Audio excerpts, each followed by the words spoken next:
ఈ వీడియోలో ఇప్పటివరకు మనం మన ఛానల్లో డిస్కస్ చేయనటువంటి కొన్ని కొత్త వర్డ్స్ని హిందీలో తెలుసుకుందాం.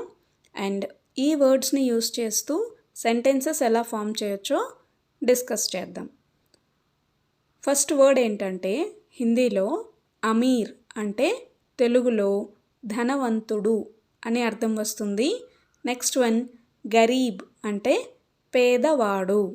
ఆద్మీ అంటే మనిషి. ఇప్పుడు కొన్ని సెంటెన్సెస్ చూద్దాం. వహ్ ఏక్ ఇమాందార్ ఆద్మీ హే అంటే అతను ఒక నిజాయితీ గల మనిషి. ఈ సెంటెన్స్లో ఇమాందార్ అంటే నిజాయితీ పరుడు. నెక్స్ట్ సెంటెన్స్ ఆజ్ మే ఏక్ అమీర్ కిసాన్ సే మిలా అంటే ఈరోజు నేను ఒక ధనిక రైతుని కలిశాను అని అర్థం వస్తుంది.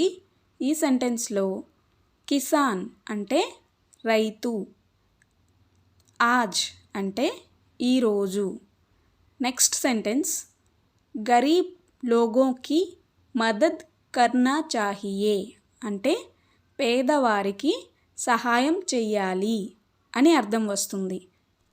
ఈ సెంటెన్స్లో గరీబ్ అంటే పేదవారు, మదద్ అంటే సహాయం.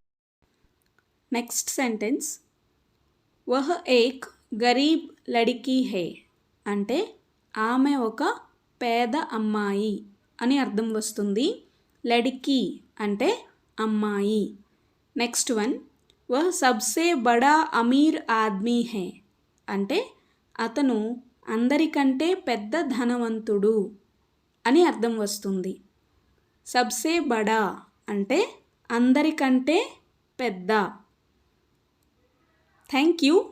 Please like, share and subscribe.